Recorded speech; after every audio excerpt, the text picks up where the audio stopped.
segredo do poder e da capacidade de crescimento ao longo das gerações que garante às empresas familiares estarem à frente da concorrência? E como elas mantêm o espírito empreendedor de seus fundadores? O Consórcio Global do Projeto de Práticas de Empreendedorismo Transgeracional de Sucesso, STEP, e a KPMG Private Enterprise pesquisamos mais de 2.000 líderes de empresas familiares em 70 países e territórios, da geração mais antiga aos millennials, para descobrir os impulsionadores de seu poder de se renovar ou inovar. Nosso relatório Poder Regenerativo ou de Renovação ou Inovação das Empresas Familiares revela a importância de uma orientação empreendedora na família, uma chave essencial para liberar a capacidade de se adaptar, inovar e crescer de geração em geração. No entanto, manter vivo o espírito empreendedor do fundador não é suficiente para um desempenho máximo. O valor emocional adquirido pelas conexões entre a família e a empresa, a riqueza socioemocional, é um dom que não pode ser subestimado. Empreendedorismo e riqueza socioemocional andam de mãos dadas. Eles estão vinculados a todos os aspectos do desempenho financeiro, social e não financeiro da empresa e da família. E altos níveis de ambos alimentam o poder regenerativo, ou de renovação ou inovação, de uma empresa familiar, por muitas vezes fortalecido ainda mais por um líder motivacional. Para ilustrar esses dois fatores do desempenho das empresas familiares e as ações que podem ajudar a sustentá-los e melhorá-los, criamos 4 perfis de desempenho das empresas familiares. No topo, as famílias empreendedoras. Os melhores desempenhos constantemente à procura de novas oportunidades, com um profundo apego emocional ao negócio. Em seguida, as famílias que priorizam os negócios. Empreendedor, mas sem a mesma conexão familiar. Geralmente com alto desempenho financeiro, mas com menor controle e influência familiar. Em terceiro lugar, empresas que priorizam a família, com alto controle familiar e influência nos negócios, mas um espírito empreendedor em declínio, prejudicando o desempenho financeiro. E, finalmente, negócios de baixo desempenho, baixo espírito empreendedor e envolvimento familiar, com baixo desempenho geral. Essas empresas têm as melhores oportunidades de melhoria.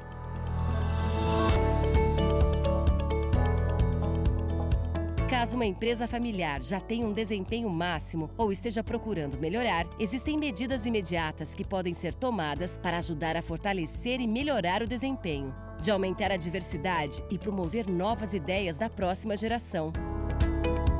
Impulsionar inovações tecnológicas aproveitando as capacidades da família. A imagem é clara. A fórmula para o desempenho máximo dá igual importância aos resultados empresariais e familiares, sustentando o espírito empreendedor que permite que a próxima geração contribua para as estratégias de negócios, assuma riscos e faça seus próprios julgamentos. E ao fortalecer os laços entre a família e a empresa, a combinação é uma vantagem competitiva que não deve ser menosprezada. Agora é a oportunidade para as empresas familiares examinarem mais de perto seu desempenho e garantir que continuem a ser as potências regenerativas que o mundo conheceu.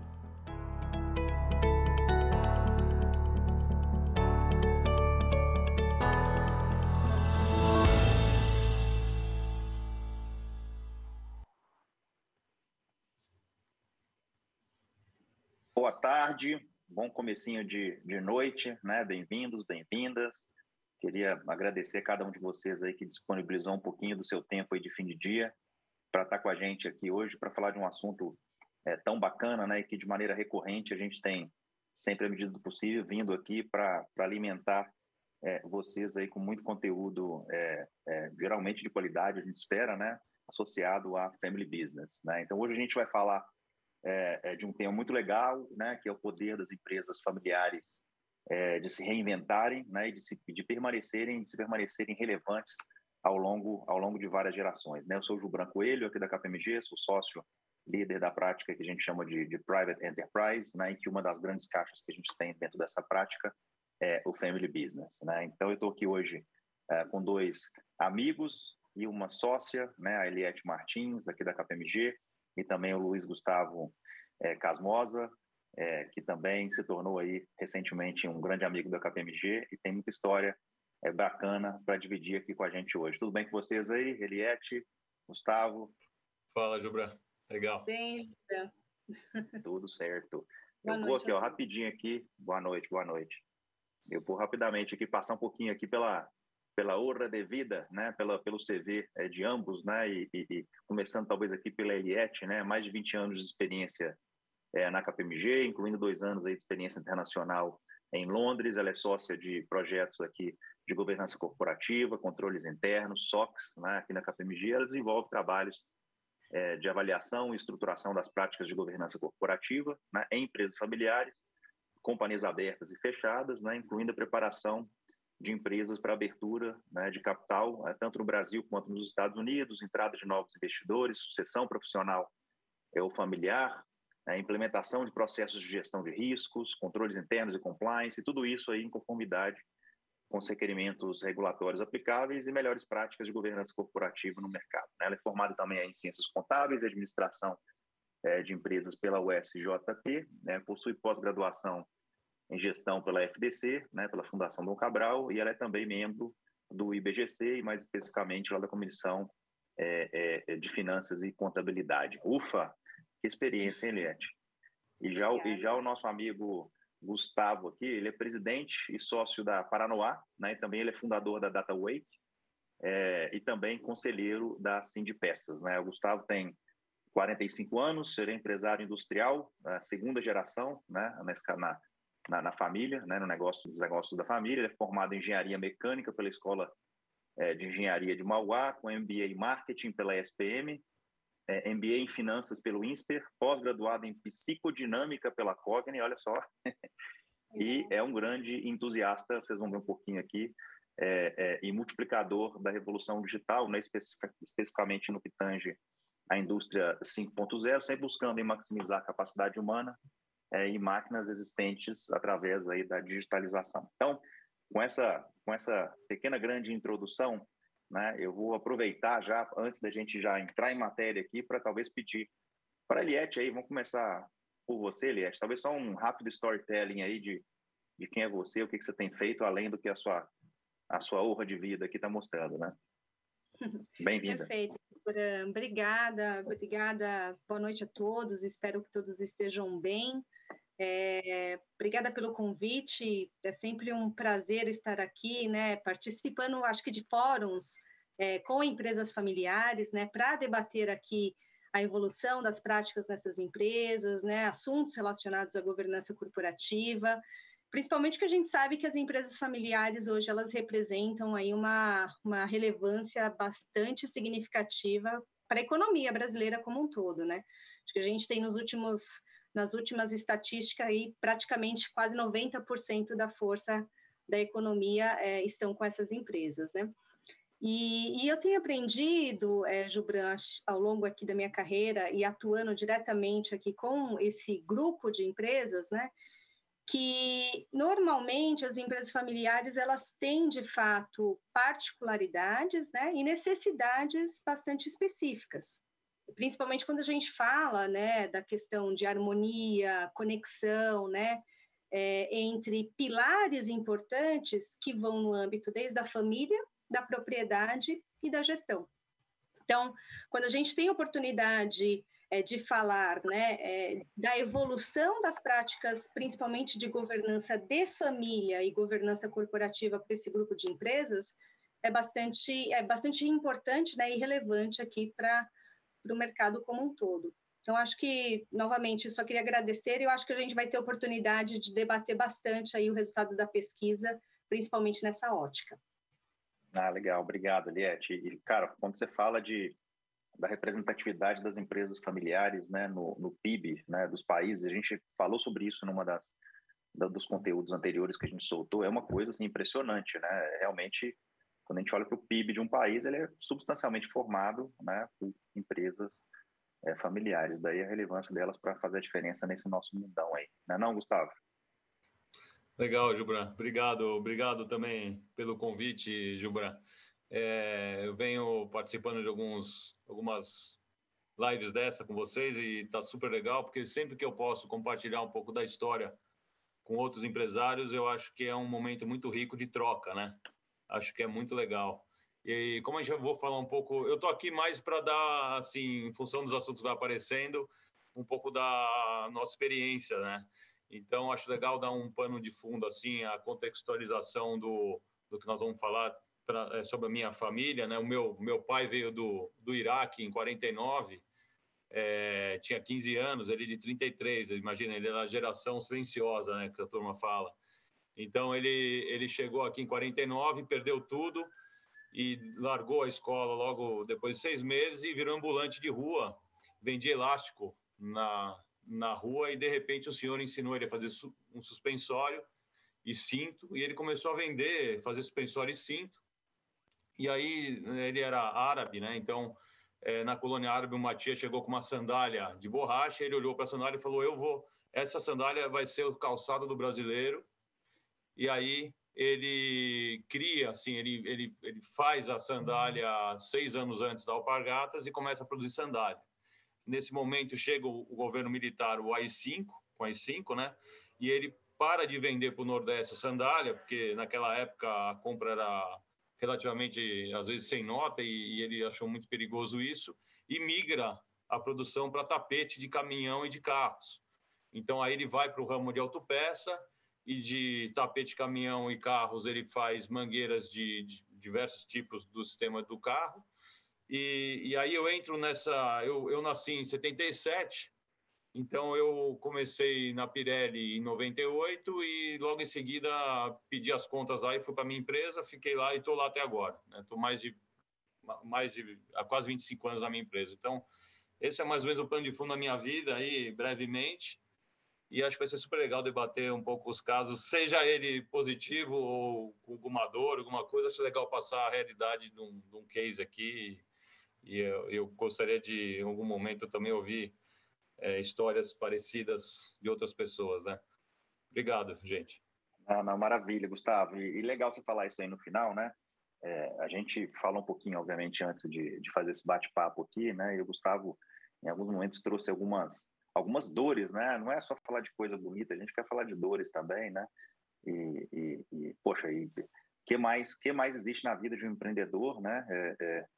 Além de dores, né? São muitas dores até conseguir chegar no famoso êxito, né, da empresa bem-sucedida, que a gente quer mostrar um pouquinho a cara dela aqui hoje. Mas legal, de elástico a sandália, AI-5, tapetes para caminhão e carros, e mangueiras, e aí chegar onde está hoje, né? A gente já vai falar um pouquinho sobre isso. Olha, antes da gente começar, talvez, aqui a apresentar a pesquisa, eu vou projetar aqui na tela um QR Code, que eu acho que seria muito legal a gente rapidamente só passar por esse material aqui. Se vocês puderem, por gentileza, eu vou apresentar esse QR Code aqui na tela, né? Espero que vocês estejam vendo. E se vocês puderem apontar o celular para o QR Code de preferência, né? Quem tiver no computador ou no iPad, apontar o celular. E já, por gentileza, pode aí, acho que são 10 perguntas, né? Responder rapidamente essas perguntas. E na sequência a gente já começa aqui com o nosso estudo. E aqui é mais uma provocação. Essas perguntas são mais uma rápida provocação para reflexão, né? E aí quem tiver eventualmente aí vendo do celular e tiver um outro dispositivo aí na frente, pode entrar também no mente.com e aí já vai aparecer um pedido aí para digitar esse código.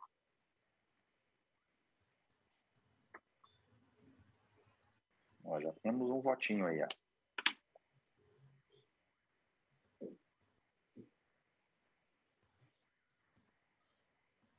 Não, né? Temos aí a representação de alguns que estão todos aí no alto. Se precisar voltar no QR Code aqui, eu volto só para ficar mais fácil e a gente poder...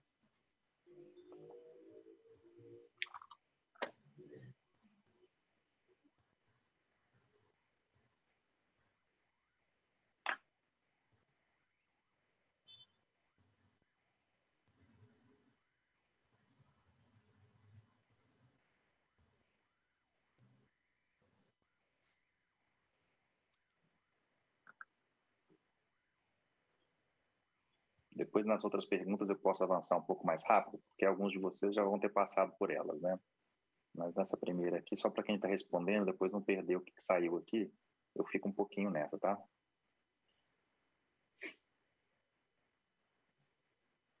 como você classificaria o nível atual de empreendedorismo da sua empresa? A gente vai falar disso no estudo, e o Brasil tem um recorte bastante interessante, que não necessariamente alinha 100% assim, com o corte de outras regiões, né? Dentre elas, Américas. Vamos ver como é que está aqui na frente, se alguém já respondeu. O que é mais importante, governança ou inovação? Até agora a gente está aí com os votos para governança, né? Ali continua a mesma coisa, um pouquinho mais de voto no alto. Então a gente está entre o alto e o médio na classificação de empreendedorismo da sua empresa. Aqui governança como sendo eventualmente mais importante que inovação, é provocação para reflexão mesmo, tá, gente? Aqui não tem certo e errado, não. Né? Aqui a gente entra num conceito que a gente vai falar sobre ele no estudo, né? Que é a definição do que é riqueza socioemocional, né, nas empresas familiares, e a definição, né, que vem aí do estudo é o controle, a influência e a identificação da família com o negócio, né, sendo os principais fatores para o seu propósito, né, o impulso para a inovação e o impacto que o negócio tem sobre os seus stakeholders. Bom, aqui a gente já teve alguns votinhos aí também, quando a gente pergunta sobre qual perfil de desempenho que mais se aproxima da sua empresa.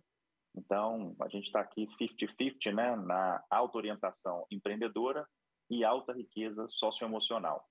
E a outra metade, a gente está em alta orientação empreendedora e baixa riqueza socioemocional, que é aquela definição que a gente mostrou na telinha anterior. No final da pesquisa, aqui da demonstração da pesquisa, não dessa aqui, mas do estudo mesmo, do Survey Global, a gente vai mostrar um pouquinho para vocês como se encaixaram essas empresas nessas 4 grandes classificações, né? Perguntando aqui sobre, para escolher né? Home Office, híbrido ou Anywhere, ou Office Anywhere. Então, aqui parece que a gente tem um alinhamento grande no híbrido, né? Saiu até um estudo hoje aí, parece que é do Google mesmo, mostrando que o híbrido meio que se encontrou no Brasil e parece que tem sustentação para realmente continuar assim, acho que não só no Brasil, né? Se sua empresa está procurando oportunidades para criar novos produtos, né, ou explorar mercados inexplorados, então legal, que bom que é assim, né? Se a sua empresa está usando a experiência digital das novas gerações para impulsionar o negócio, excelente, que bom, né, que estamos lá naquela casinha da esquerda. Se a sua empresa está investindo em pesquisa e desenvolvimento, excelente. Né? Se os membros da família estão engajados com a riqueza socioemocional da empresa, poxa, aqui a gente tem... Essas empresas aqui vão sair aquele quadrante lá de alto desempenho, né, e alta conexão socioemocional, hein? E quem precisa de quem? A inovação precisa de governança, a governança precisa de inovação, né? Então aqui, conectando também um pouquinho com o estudo, inovação sim precisa de governança, não dá para deixar solto.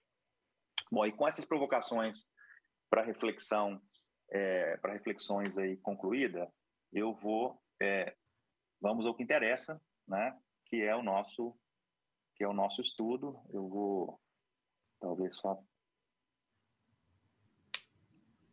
se você puder me sinalizar, e Gustavo, Eliette, vocês estão vendo? Tá tudo certinho? Tá tudo certinho, Gibran.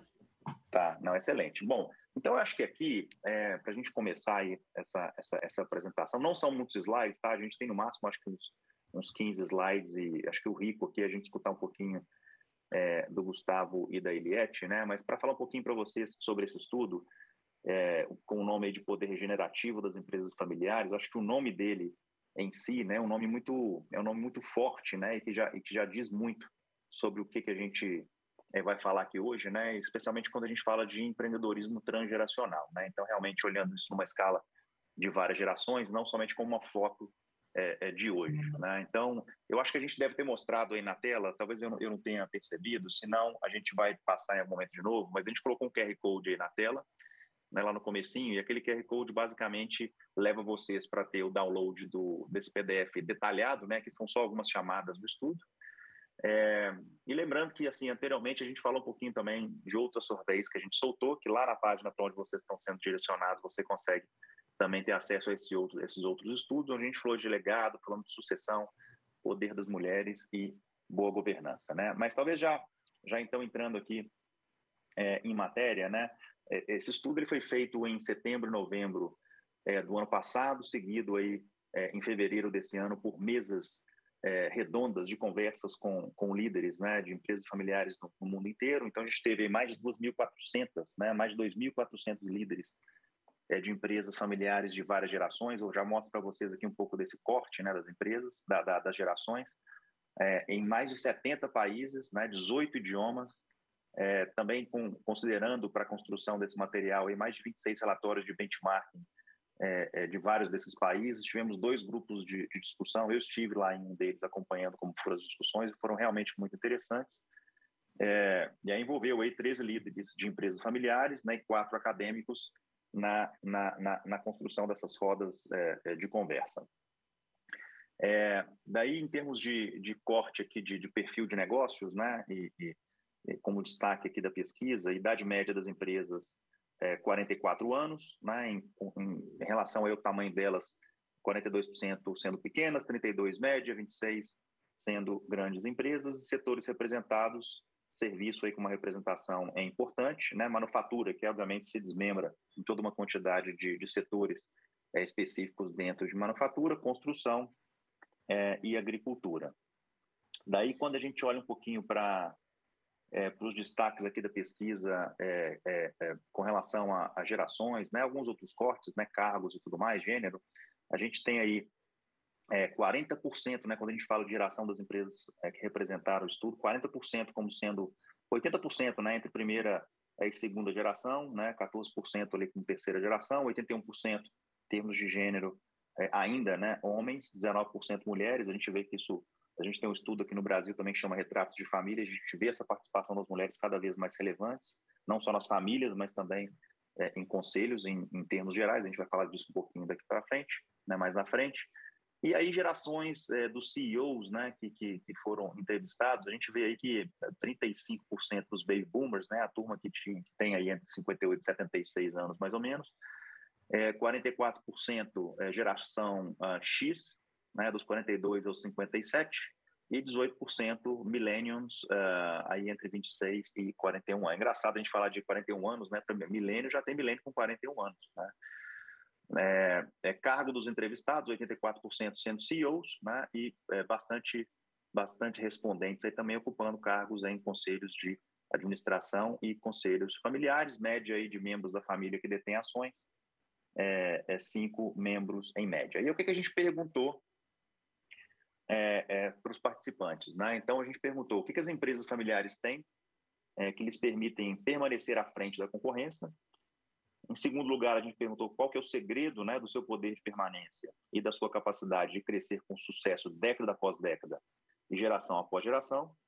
E perguntamos também qual que é a genialidade, né, que está por trás da sua capacidade de nutrir e sustentar continuamente o espírito empreendedor do seu fundador. Então, 3 perguntas aí que realmente vão aí tratando de codificar aí o DNA das empresas familiares que passaram por gerações, né, e de maneira bem sucedida. Então aqui a gente, acho que primeiro, e talvez começando de trás para frente, né, isso aqui é como se fosse assim um grande encontro, né, de 2 vertentes que a gente vê em empresas que encontraram, digamos que assim, a fórmula para o sucesso, né, uma forte capacidade empreendedora somada a uma influência positiva da família, né, resultando aí num sólido desempenho empresarial, social e familiar, né? Então aqui eu queria fazer talvez uma pausa, né, até para não ficar só o Gilbran apresentando dados e cortes da pesquisa para vocês, e chamar um pouquinho o Gustavo e a Eliette para a conversa. E aí talvez, não sei, eu talvez começaria por você aqui, Gustavo, perguntando um pouquinho aí como é que você enxerga, né, essa questão da capacidade empreendedora, né? Eu sei que você é um cara que é bastante ligado em toda a transformação do business, né, através das gerações, pensando muito em legado, né, na herança que você vai deixar. E talvez escutar um pouquinho de você aí. Eu, como você disse, sou segunda geração e pensando nisso, penso como se fosse assim, uma herança empreendedora, né? Então, a gente, os membros de família de empreendedores, como era meu pai, e eu acabo fazendo a mesma coisa, a gente nasce numa situação, desde criança, a herança empreendedora vem de pequenas coisas por vários momentos. É como se fosse... assim, a gente escuta nossos pais desde criança no telefone, negociando, ou nos almoços da família, ou em churrasco com a família, conversando sobre a empresa, ou numa viagem, escapa a algum lugar assim, no meio de umas férias, para visitar uma feira. Então, eu fiquei pensando nisso depois que você me convidou para falar aqui, e vejo que existe uma força muito grande de herança que vem em doses homeopáticas, assim, quase que diariamente, né? E isso parece que não, mas isso dá uma força muito grande, que para a gente é natural, mas aquela história, basta saber para não saber o que é não saber, né? Então, isso já é uma força muito grande para as famílias empreendedoras. Só que, ao mesmo tempo, eu acho que ela não é suficiente, tá? Eu acho que precisa de duas coisas também muito importantes, que é o preparo e a competência. E mais importante ainda é a vontade dos sucessores de fazer parte do negócio ou não, né? E aí, só para concluir aqui essa minha fala aqui, no caso, eu vejo assim, as gerações silenciosas, a geração silenciosa e a geração baby boomers, eles demandam que os filhos estejam na operação, mais do que a minha geração X. Então, é muito curioso, né? O meu pai, veja, ele nasceu, ele teria 91 anos hoje, ele meio que até forçou os filhos, somos em 4, né? Sou 2 irmãos e eu tenho mais 2 irmãos e uma irmã. Forçava a gente a estar na empresa. Eu adoro, eu sou engenheiro, estou lá desde criancinha, às vezes no almoxerifado, brincando no almoxerifado e tal. Mas, por exemplo, o meu irmão caçula ficou lá alguns anos e sofreu, e aí ele saiu, né? Então, assim, é engraçado a diferença entre o fundador, gerações antigas, e eu, por exemplo, falo para meus filhos, cara, vocês têm que estar preparados para qualquer empresa. Vocês só vão entrar na fábrica se vocês forem competentes e um executivo, senão não. Então, é totalmente diferente a forma que trata, né? Então, acho que é legal trazer esse lado, assim. Mas é bacana você colocar isso, assim, dessa perspectiva da influência, do impacto que você teve, né? Desde pequeno, que não necessariamente quando chega a hora de ficar ou não ficar no negócio, né, quer dizer que se você for influenciado a vida toda, você vai ter que decidir, né, a ficar, né? No seu caso, você ficou e transformou, o caso do seu irmão não necessariamente foi assim, né? Isso é muito mais a cara da nova geração, como você disse aí, geração X e millennials, né? Para tomar essa decisão. O Eliette, e você trabalha muito com sucessão, né? Familiar, e você deve ver muitas dessas histórias parecidas com a do Gustavo por aí afora, né? Você quer talvez comentar um pouquinho? Sim, Gilbran, não, é muito interessante, porque quando o Gustavo foi relatando aqui a experiência dele, né, e a vontade do pai, é justamente o que a gente vê, né, no dia a dia, conversando com empresas familiares, né, porque há, de fato, um desejo, né, de passar o negócio para as próximas gerações, porque além da continuidade, você quer passar o seu legado, né? Você quer que aquele negócio que foi constituído com todo aquele carinho, né, passe para as próximas gerações e tenha perenidade, né? Sobreviva aí por muitos e muitos anos, né? Só que, ao mesmo tempo, o Gustavo trouxe um ponto importante, que é: será que os sucessores querem, de fato, né? Será que os demais familiares querem, de fato, entrar no negócio? Em muitas ocasiões, né, quando a gente teve a oportunidade de falar com algumas famílias, e até entrevistar mesmo, bater um papo com as outras gerações, é colocado que não é isso que eu quero, né? Eu quero assumir outras coisas, eu tenho vontade de trabalhar com outro segmento, né?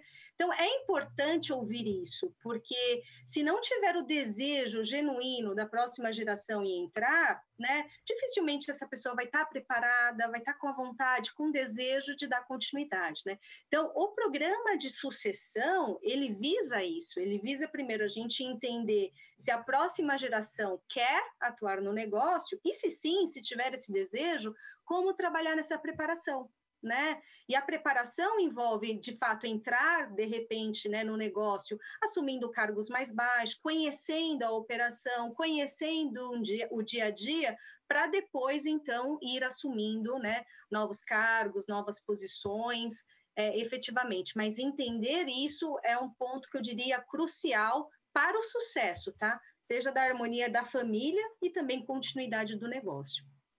Eliette, Desculpa, Gilberto, só queria acrescentar um negócio que ela me fez pensar aqui. Em 2015, a gente passou um momento bem difícil na empresa. Eu cheguei até a fazer terapia durante 1 ano. E aí, no processo terapêutico, com um figuraço já falecido, Paulo Gaudense, ele me ensinou o seguinte. Ele me ensinou assim, que o amor numa família do pai, o amor desce, mas não sobe. Quer dizer, o amor que o pai tem para o filho é maior do que o filho tem para o pai por uma questão de sobrevivência humana, né? Se você está num barco com seu filho e com seu pai, se o barco afunda, você vai tender pela sobrevivência humana a salvar seu filho. E você me fez pensar, numa analogia meia louca, você me fez pensar no seguinte, o fundador ama mais o negócio do que o filho ama o negócio dele, e assim por diante. Então, ter consciência disso é muito legal para encontrar uma harmonia familiar, né? Então, acho você me fez lembrar dessa passagem, então eu queria compartilhar com vocês. Aí é interessante isso que você está colocando, né, Gustavo? Porque talvez se quem está entrando como nova geração, né, ama menos, não é que não ama, talvez ama um pouco menos, né, não tem aquele apego tão relevante que o fundador tem. Talvez esse é um desprendimento importante até para fazer as transformações, né, que exigem algum nível de tomada de risco e né, para modificar aquele negócio que foi idealizado pelo fundador. Sim. E eu acho que a Eliette, quando ela coloca a questão, e aí na hora de chegar, né, e tomar a decisão se quer ou se não quer continuar ali ou entrar na empresa, né, me lembrou também um pouquinho da paródia lá do carpinteiro e do jardineiro, né? Então, naquela modelação do sucessor, né, você vai ter estilos de fundadores que vão dizer, olha, para mim, meu estilo é carpinteiro, né? Eu vou moldar do jeito que eu quero, tem que ser assim. Você vai ter o estilo do fundador ali que está preparando o sucessor de jardineiro, que joga semente para onde crescer. É isso mesmo, é para lá que nós vamos, né? Então, me lembrou aí também um pouquinho dessa paródia. Bom, e aqui, talvez explodindo, né, um pouquinho desses 2 elementos, né, que a gente tem lá da capacidade empreendedora, né, e a soma disso com a influência e controle da família, talvez só para setar um pouquinho as definições que ficaram por trás, né, desses 2 grandes elementos, né, para que cheguem no desempenho no best potential, digamos assim. Então, na capacidade empreendedora, a gente tem ali inovação e proatividade, né, e a inovação como a propensão de investir em pesquisa e desenvolvimento, né, de novos produtos, serviços e práticas operacionais, já a proatividade sendo aí, nesse caso, a capacidade de aproveitar novas oportunidades, antecipar a demanda, né, futura do mercado e moldar as experiências do ambiente competitivo. E aí também a frente de assunção de riscos, né, que é a propensão, e a gente vai mostrar um pouquinho dessas estatísticas, né, os cortes na pesquisa sobre cada um desses temas, mas aí a propensão da empresa a assumir grandes riscos que também podem ter, obviamente, grandes retornos. E a influência e controle da família, né, que é o que a gente estava chamando um pouquinho da riqueza socioemocional, é o que reflete aí as maneiras únicas nas quais as famílias encaram os problemas, né, e como suas ações podem ser afetadas por 3 grandes características que a gente colocou aqui, né? Então, é o controle e influência da família como sendo um deles, a sua identificação com a empresa familiar e a sua ligação emocional, né? E aí, com isso, talvez a gente entre nesse daqui, né, que é um dos recortes da pesquisa, que faz a pergunta aí com relação ao nível de proatividade, né, na sua empresa familiar. E aí é interessante quando a gente olha para o Brasil, né, a gente sai aqui com um nível de proatividade nas empresas familiares até bastante alto, né, 41%. Quando a gente olha até nesse recorte aí por cada uma das regiões, né, acho que realmente a gente está dentro de Américas ali, dentro dos 54% consolidado, mas nas demais regiões a gente não vê nenhuma que saia assim tão destacado, né, como o Brasil saiu. E aí eu jogo com o Gustavo aqui, porque o Gustavo já soltou como é que é o negócio lá, Gustavo, na empresa, a tal da proatividade máxima, não é isso? Na verdade é assim, né, cara? A empresa familiar não é igual a multinacional que se der problema, pede dinheiro para a matriz na Europa, né? Se der problema, eu olho para o meu irmão e falo, e aí, cara, como é que vamos fazer?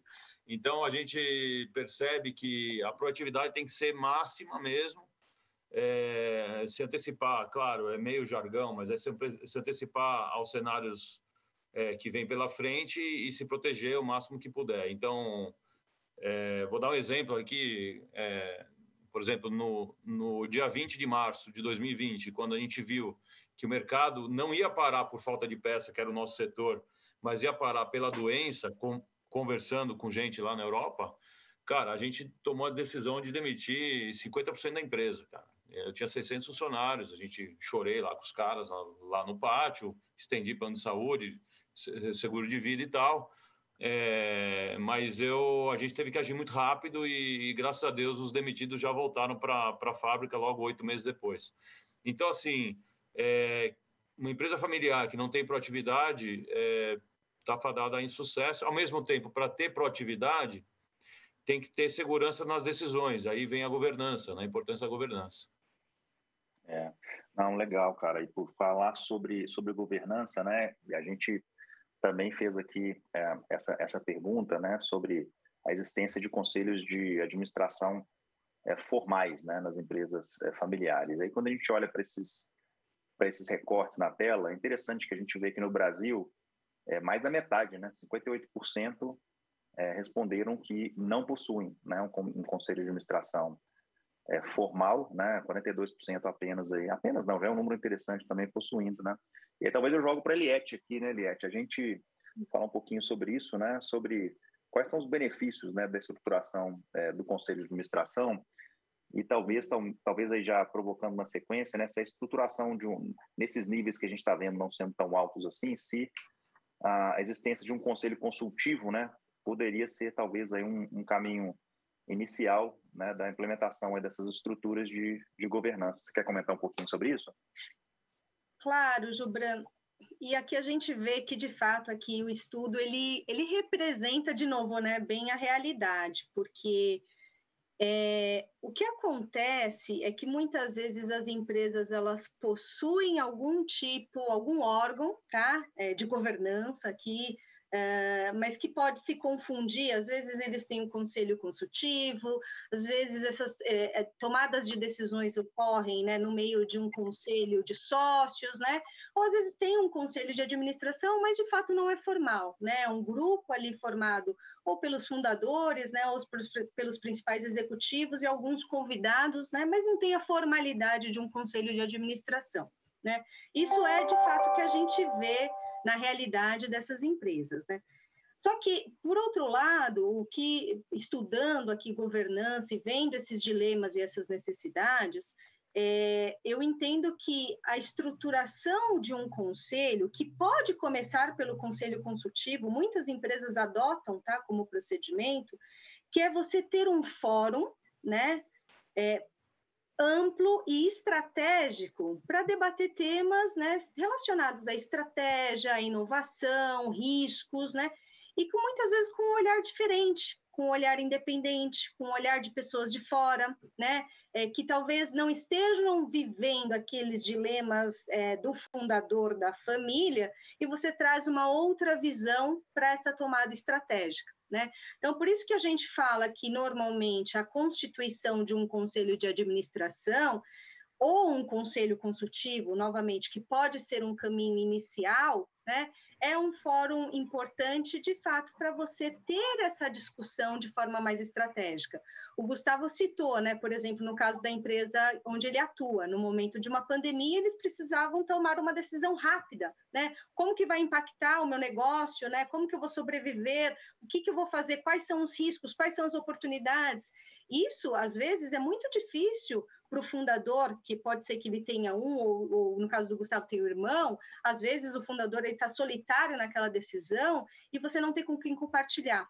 Então, fora de um conselho de administração ou um conselho consultivo é justamente para isso, para você levar esse dilema, você ter um debate estratégico, você ter um debate com um olhar muito mais ampliado e apoiar aquele administrador naquela tomada de decisão. Tá? Então, acho que é por isso que, de fato, cada vez mais tem ganhado força, importância. Obviamente, a gente tem que respeitar, avaliar cada tipo de organização, o momento de cada organização, para ver se realmente cabe um conselho de administração ou não, mas um fórum colegiado, com um olhar independente, eu vejo sempre com bons olhos, de novo, né, visando essa tomada de estratégia e discussões específicas do negócio. Uhum. Legal. Você lá na Paranoá, você tem o conselho de administração formal constituído? Eu vivi 3 momentos completamente diferentes. Eu vivi até 2000, não tinha conselho nenhum, era pegando o touro pelo chifre mesmo. Depois de 2000, a gente vendeu 35% para um grupo espanhol, faturava 15 bi de euros esse grupo. Então, eles entraram no ano 2001 com um conselho de administração executivo bem no detalhe. Então, eram reuniões mensais, presencialmente, bimestralmente, né? Eles vinham para cá. Mas e a gente ficou isso até 2015. Foram 15 anos de conselho todo mês e eu vi que esse tipo de conselho de administração executivo que cobra até a conta do telefone, não foi uma experiência boa para resultado. Porque a organização começou a entender que bastava responder esse conselho que se reunia só uma vez por mês e ficou muito distante assim a execução desse conselho. Então, assim que os espanhóis saíram em 2015, a gente recomprou as ações, aí eu tive liberdade de escolher o conselho que eu achei mais legal. E hoje eu tenho praticamente 4 tipos de conselhos diferentes, que é espetacular. O primeiro é o consultivo, com diretores da minha empresa, meus irmãos e 2 pessoas sênior do nosso mercado, autopeça. O outro que a gente tem é super legal também, esses grupos de executivos que se formam. No caso, o nosso chama Círculos, o líder é o Michel, e nós somos em 10 pessoas, você vê, de multimercado, né? Então, por exemplo, está lá o Binho Pfeffer, que tem uma empresa de sonorização de filme, por acaso é dono da Suzano, tem a turma da AgroSéries do agronegócio, Ricardo, tem o pessoal da logística, o pessoal do real estate. Então, assim, de marketing digital.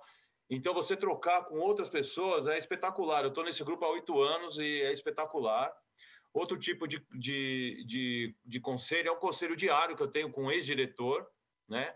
E, por último, o que eu chamo de conselho on demand, que é aquela meia dúzia de amigos especialistas que você liga. Então, por que eu acho super importante isso, né? Eu acho que os empreendedores, para estar na posição de presidentes e estarem empreendendo, nós somos naturalmente pessoas de forte opinião. E isso pode ser um problema também.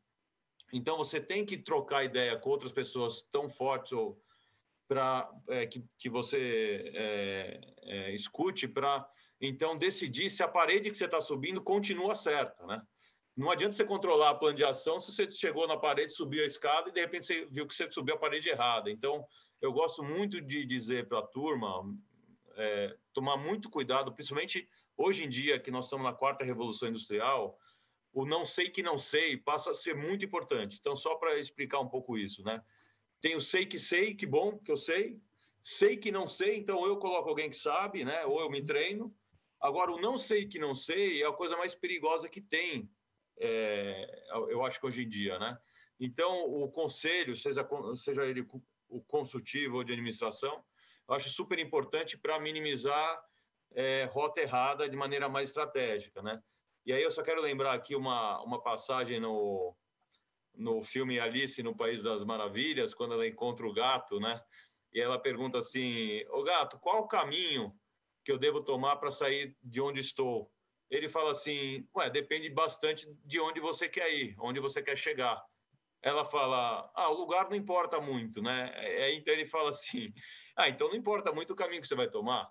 Então o conselho te ajuda a olhar aonde você quer chegar e te fazer refletir bastante, né? Então é muito legal. Esse tipo de conselho eu estou usando muito e cada vez mais com uma frequência maior. Então, super legal.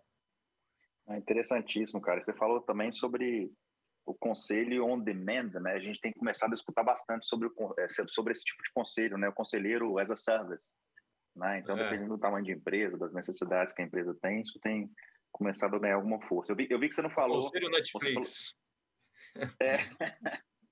Eu vi que você não falou de conselho familiar. A gente vai ter até no próximo slide aqui falando um pouquinho sobre conselho familiar, mas eu vi que no seu conselho consultivo você tem membros da família, né?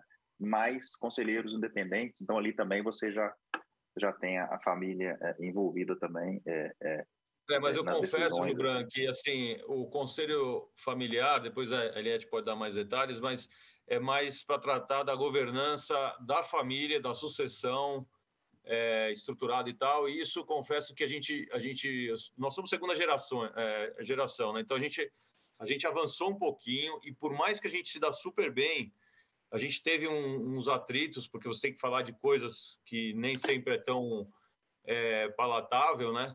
E a gente deu uma recuadinha, agora a gente tem que avançar de novo, tá? Então é um processo que é curioso, cara, é necessário e é legal que tem que ser feito enquanto o céu está bom, o tempo está bom, porque não dá para construir um telhado se começar a fechar o tempo, né? Então isso é uma coisa que a gente precisa evoluir, confesso que a gente precisa evoluir e fechar a administração assim familiar, né? A governança familiar de maneira mais família mesmo. Talvez construir o telhado enquanto o céu não está bom soa para mim como se você não tivesse visto a previsão do tempo, então você não sabia que não sabia, né? E está pronto para sofrer disrupção, né? E aí vem a construção do telhado. Cara, enquanto... é legal.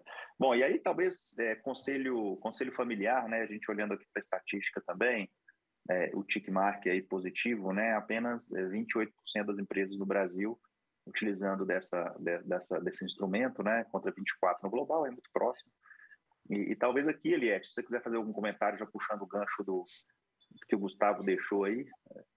Claro. Será que ele substitui, né, os outros conselhos? Eu acho que talvez não, né? Mas... esse é o ponto importante que às vezes gera bastante dúvida, viu, Gibran? Porque o Gustavo está trazendo vários elementos na prática que aí a gente começa a entender de fato a importância de cada um desses fóruns, né? Yep. Porque o que acontece, né? Como eu falei no início, quando você fala de uma empresa familiar, você tem 3 esferas importantes. Você tem a esfera da família, da propriedade e da gestão. Quando a gente fala no âmbito do conselho de administração ou conselho consultivo, ele está olhando o quê? Ele está olhando a gestão, ele está olhando o rumo e a estratégia do negócio. Só que, às vezes, o que acontece no dia a dia, e é comum, né, numa empresa familiar, que assuntos de família comecem a aparecer também nas discussões de conselho de administração e acaba misturando, né, o que deveria ser uma discussão focada na estratégia, no risco, na oportunidade, no negócio, né, com questões de família. Então, o Conselho de Família, ele é um órgão que ele tem que estar focado nas discussões da família. Justamente para você ter um fórum lá com as próximas gerações, com os irmãos, né? A gente sabe que tem grupos familiares muito grandes, né? Que já estão ali na 3ª, 4ª geração. Então, é um fórum para você debater temas de família, né? De forma organizada. Então, ali você vai falar de sucessão, você pode tratar questões relacionadas a protocolo de família, né? E como vai ter a entrada dos agregados, né? Os cunhados, né?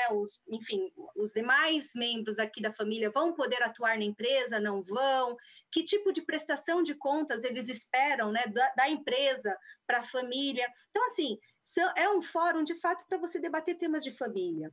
E uma vez que a gente tem isso segregado, eu não enxergo isso como uma burocratização, e sim como um mecanismo que vai ajudar muito no dia a dia e nas decisões, justamente porque você separa.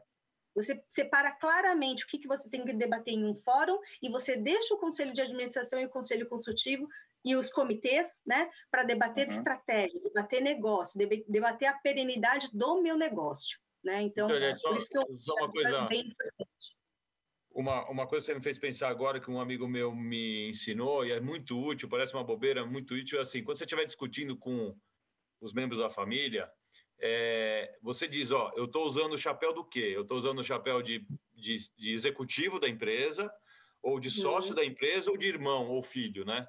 E você está discutindo com que chapéu? Então, vamos pôr o chapéu então direito agora? Então, é um exercíciozinho meio banal, mas é super legal. Não, agora vamos falar como executivo, vou falar de sócio, agora vamos falar como irmão. Irmão é outra conversa. Então, ajuda a separar. Você falou da separação, né? Ajuda a separar, é super legal. Exatamente. Acho que evita muita briga. Evita, né? Porque a gente sabe que no almoço de domingo ali você está debatendo temas, né, relacionados à família, mas às vezes confunde com a reunião do conselho. Então, Vamos separar, né? Para o bem de todos e para a harmonia da família também, né? Cada coisa no seu quadrado. Bom, gente, então eu vou até dar uma acelerada aqui para a gente cumprir o nosso compromisso de tempo aí com quem está nos acompanhando aí, né? Aqui a gente tem essa outra pergunta, né, com relação ao nível de propensão ao risco, né, da sua empresa familiar. E aqui o que a gente vê é que o Brasil sai com 54% dizendo que tem uma baixa, né, propensão ao risco, né? E aí eu não sei, talvez, Eliette, eu jogo um pouquinho para você, mas quando a gente fala de baixa propensão ao risco, né, será que isso, por outro lado, também não acaba freando um pouquinho inovação, né? E talvez freando inovação exatamente porque a gente não consegue dimensionar onde está pisando, né? E onde que o calo pode apertar? Claro. Aqui, quando eu vejo esse resultado, né, me faz pensar em duas linhas, né? Primeiro, de fato, assim, se você tem baixo, pode, de fato, frear qualquer tipo de inovação, qualquer tipo de estratégia, né? Porque, assim, o risco, ele pode existir, mas também ele vai trazer muita oportunidade, né, para o seu negócio. Então, até que ponto que você, de fato, pode deixar de ter oportunidades porque você não quer assumir risco. Mas também, por outro lado, me faz pensar que eu não quero assumir risco, mas como eu estou monitorando esses riscos, né? O quanto que tema riscos hoje faz parte, por exemplo, de uma discussão no âmbito de conselho. Mas eu não tenho conselho, o quanto que isso está fazendo parte das discussões da minha diretoria, né? Dos donos, quanto que tem mapeado quais são os principais riscos e se eles se materializarem, né, qual que vai ser o impacto para a minha organização. Então, ao mesmo tempo que eu falo que eu não quero correr risco, eu tenho baixa gestão desses riscos. Eu não sei quais são os riscos que eu corro ou que eu posso estar correndo. Então, por isso que cada vez mais quando a gente fala de governança, é importante a gente pensar nas funções de riscos, né, nas questões de mapear quais são esses riscos e que plano de ação que eu tenho a adotar para mitigar e colocar isso na agenda dos agentes de governança. Seja ele conselho, seja ele diretoria, enfim, né, aquelas estruturas que a gente tem em cada diferente companhia. É que, Gilbrão, baixo risco no Brasil é igual a alto lá na Europa, viu, cara? A escala não é a mesma. E outra coisa que a gente também talvez esteja um pouco influenciado, né, por todo um passado recente, né, que faz com que a gente tenha uma baixa propensão ao risco, que é uma coisa um pouco ampla, né? E aí talvez uma coisa que a gente até fala muito aqui na KPMG, dentro da nossa própria estrutura de inovação, a gente colocou um processo formal de governança, né, ali ao redor do que a gente tem como projeto de inovação, porque aí você consegue dar muita tranquilidade para todo mundo que está envolvido nesse processo como líderes, né, ou como quem está ali lidando com inovação, de que, pô, se errar, a gente sabe o tamanho do erro que a gente vai cometer, o fast fail, né, aquilo tudo que a gente fala bastante, inovação, processo de ideação, né, então, ter uma governança também ao redor disso ajuda muito para que a gente fique mais confortável com o risco e, né, como consequência, tenha mais apetite para promover inovação. Bom, aqui a gente também mais um recorte lá, né? Talvez resumindo um pouquinho de algumas das frentes que a gente está falando, né? O que diferencia aquelas empresas de alto desempenho, né? E o estudo no final vocês vão ver quando fizerem o download aí que ele faz uma categorização daqueles 4 grandes tipos, né? De desempenhos.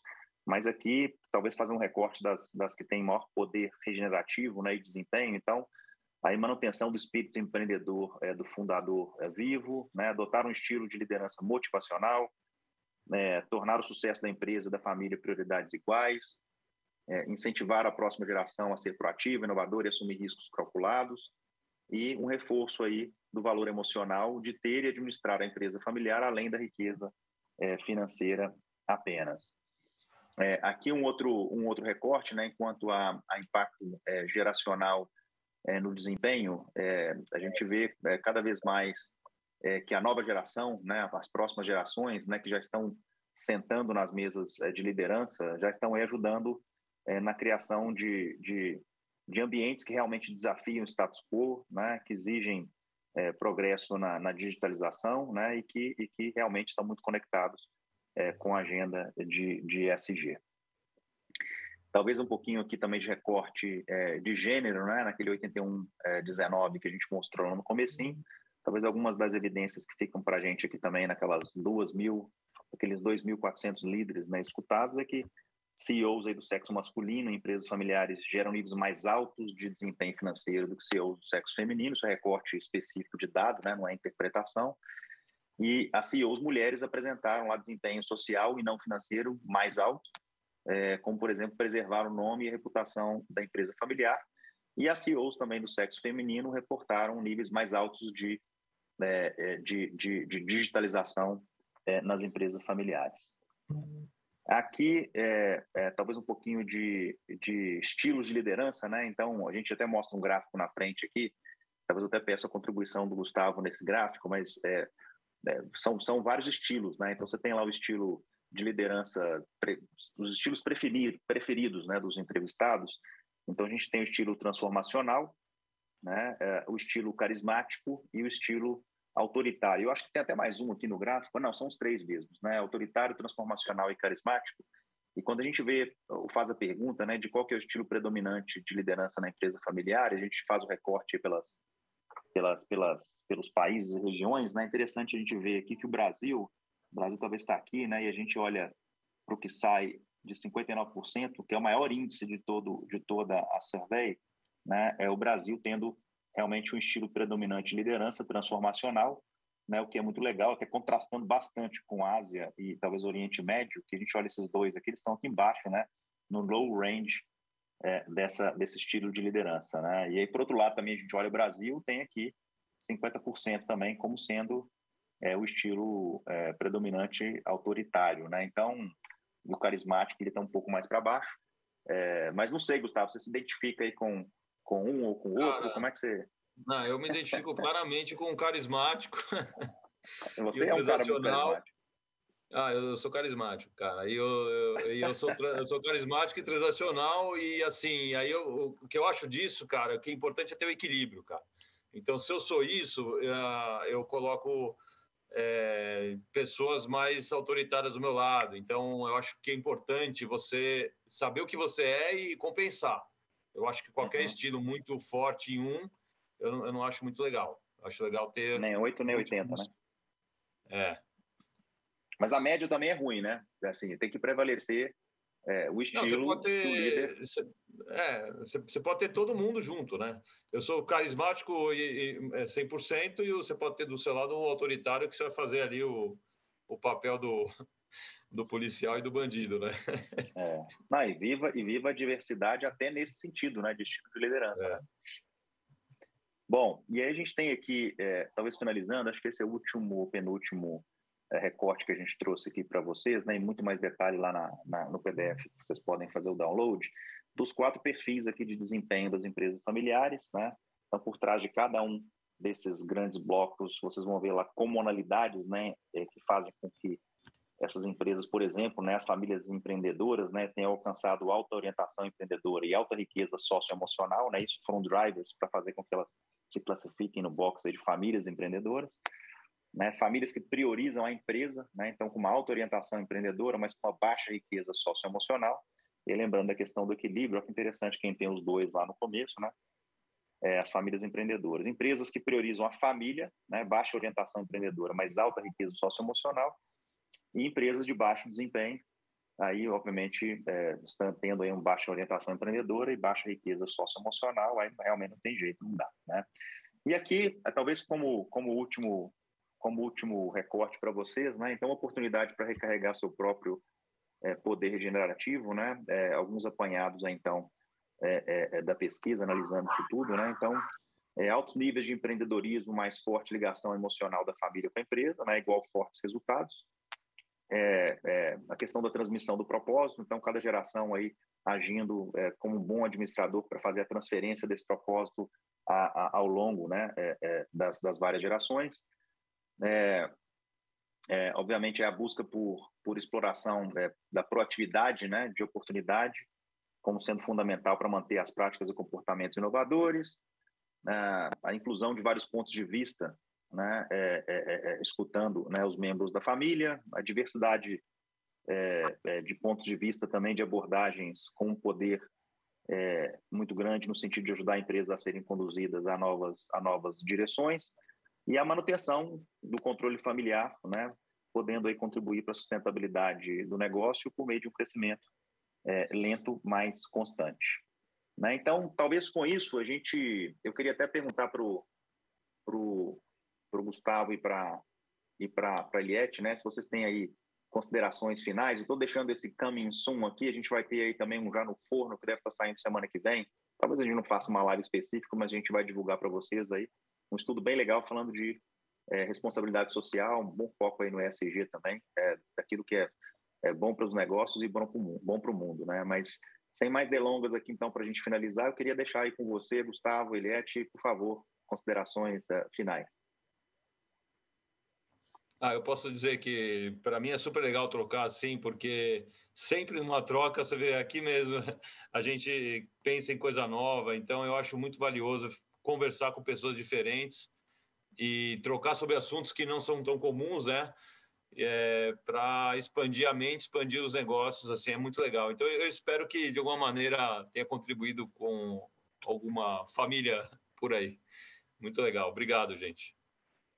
Obrigado você, Gustavo, fenomenal. Obrigado por aceitar o convite, né, por dividir esses casos tão genuínos, né, e não só as coisas boas, mas também as dores ao longo do processo, né. Realmente somou bastante aqui. Vamos fazer outras, tá? Muito obrigado. Legal. Eliette? Sim, perfeito. Bom, só agradecer também, né, e muito gostoso poder participar, ter essa riqueza de debate, né, o Gustavo trazendo a sua experiência real, eu acho que é isso que, de fato, enriquece aqui a discussão também, e também corrobora aqui a questão de esperar, né, que essa pesquisa, esses estudos, né, auxiliem, né, as empresas aqui participantes em pensar, né, em como evoluir, né, nessas práticas, né, que pontos que devem ser considerados no seu dia a dia e talvez como uma mensagem final que de fato aqui a gente está discutindo você ter perenidade, né, você sobreviver aí ao longo dos próximos anos, mas para isso a gente tem que pensar também em questões de inovação, mas em questões de governança. Então, assim, eu acho que é a mensagem que eu queria passar, né? Vamos pensar, né, em como implementar essas práticas, como trazer a harmonia entre família e negócio, né, para justamente conseguir atingir esse objetivo que é a perenidade dos negócios a longo prazo. Excelente, Eliette. Olha, eu vi sua agenda pitando aí, seu e-mail pitando várias vezes durante a conversa, né? E eu sei que eu conheço a sua agenda, mas conheço também a sua dedicação, né, para o mundo das empresas familiares aqui na KPMG. Então, eu queria te agradecer por fazer isso de maneira genuína. Quem acompanha a gente sabe que a gente adora dar a nossa cota de contribuição, né, para o empreendedorismo no Brasil. Né? Enfim, estamos juntos, hashtag estamos juntos. Daqui a pouco a gente faz mais uma. Né? Gustavo, valeu. Eliette, muito obrigado. E vocês que acompanharam até aqui, né? Muito bom, espero que vocês tenham gostado. Tá? Então, boa noite para todos. Boa noite, gente. See you soon. Obrigada. Boa noite. Tchau, tchau. Boa noite. Boa noite.